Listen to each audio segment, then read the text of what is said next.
Welcome to Motors in Medicine. On today's episode, I'm going to be discussing posture and its relation to tension headache. Now, a lot of people suffer from headaches in general, but I would say that the vast majority of my patients tend to suffer from tension headache. And that comes from a number of contributing factors, but one of the most common is poor posture in the neck and shoulder area. And there are a few muscles that are related to this issue, and we'll cover those in a minute. But first and foremost, tension headache. What exactly is it? Well, tension headache is just what it sounds like.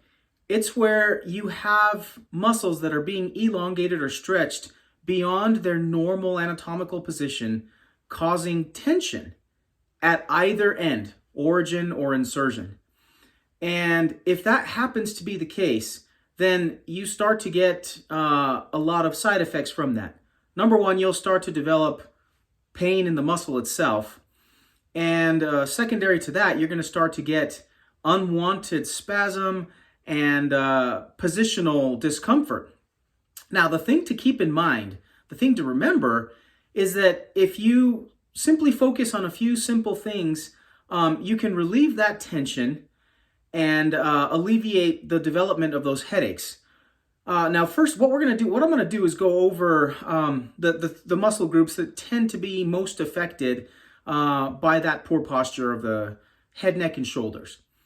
And the first is right alongside the base of the skull and the neck. And those are called your scalenes. And those muscles tend to get really irritated from poor posture. And also from poor positioning, say if you sleep on a pillow that's either too flat or too large, too puffy. The next muscle group is going to be the trapezius muscle group that goes along these lines here. It still lines the back of your neck and along the base of the skull, but it comes down further and up to the side of your shoulders. And the third is the levator muscle group, which is deep in here below the trapezius muscle group. Now, these three muscle groups work together to keep your head and neck in a good alignment and position and supported. As I mentioned in a previous video, our heads weigh about 12 pounds or so. And so that's not light. It's pretty heavy. And so your neck and the muscles associated with the neck have to be in good condition and in good shape and not be overstrained if you're to avoid the development or onset of headaches. In this case, tension headaches. What ends up happening is most people tend to, instead of standing with their shoulders back and their head in a nice aligned position, they tend to slouch and they tend to have their neck forward like so. When you put your neck in that forward position, it really puts a strain on those trapezius muscle groups, the scalenes, the levators, and it makes that muscle stretch beyond its natural anatomical position, creating unwanted tension. So the muscle, trying to kind of protect itself, starts to contract a little bit, tighten up, and then you start to create those tension points. Some people will call them trigger points, where you'll get a point of tension that you can push on, and it'll start to send pain up or down that line of muscle tissue. And in this case, those tension points will start to kind of trigger tightening and tension all the way up to the side of your head, causing these tension headaches. And these are headaches that most people can attest to. Obviously, most people will suffer tension headaches for a number of reasons, but posture is one of those things that if you're not working on it, you're going to be having a lot of tension headaches that really could have been mitigated and avoided in the first place.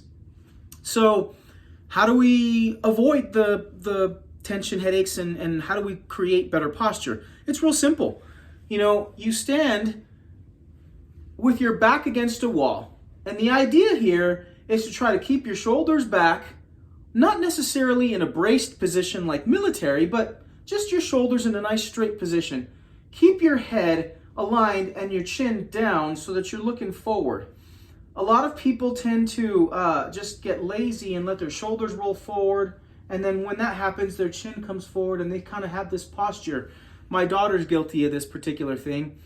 And she has a lot of pain in her upper shoulders and neck and gets headaches.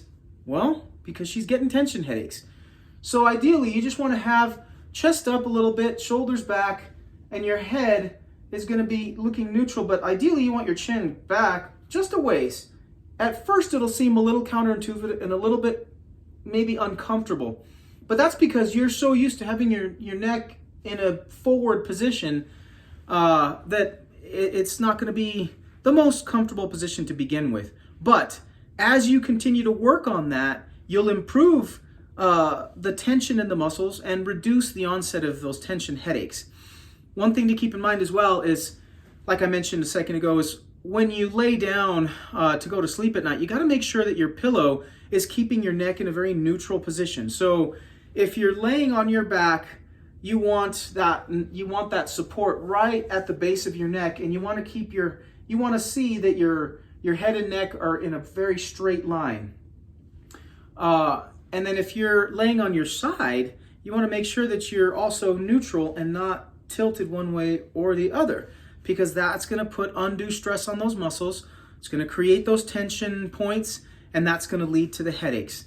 Another thing to keep in mind is to try to figure out some type of relaxation, either throughout the day if you work in a clerical job, or if you work at a desk where you're sitting a lot. And as you sit, if you're not consciously working on your posture and your position, you're going to tend to droop into this shoulders rolled forward, chin forward, neck forward position, because it's just a fatigue, because your head weighs 12 pounds. Those muscles were working hard to keep it up. That's why they have ergonomic stations, at desks, workstations, to help people try to keep their alignment and their posture. Sitting in a chair, keeping your back a little bit more straight, having your monitor at eye level instead of looking down or looking up, because you don't want to be straining looking up either. You want to be straight on. It's positions like this that help to eliminate that unwanted tension in those muscles and the development of those tension headaches. And tension headaches are terrible because everybody, I would say 1 in 3 people will suffer from a tension headache on a regular basis. And it's hard to manage that, because once you start compiling tension headache after tension headache, bad posture, and elongated muscles that are just not in a good position, you're just going to have perpetual headaches. And you're going to require a whole lot of adjustment to get those back into what's favorable to mitigate and minimize the onset of these headaches. Anywhere from having massage work done, chiropractic adjustments, relaxation, meditation, stretching, you name it. The idea here, though, is to just try to focus on the posture when you're standing, when you're sitting, keeping those shoulders back, the chin down a bit, proper alignment when you're at a sitting position, when you're working, and of course, when you're laying down at night to sleep, the right kind of position with the right kind of pillow.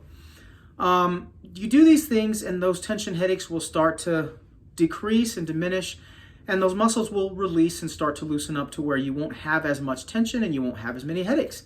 It's that simple. Of course, beyond that, you can always do things like topical analgesics, oral medications to help relax muscles, things like that. What I'm focused on now is just the posture. Okay, because posture and tension headache have an inverse relationship. You got to work on one to help solve the other.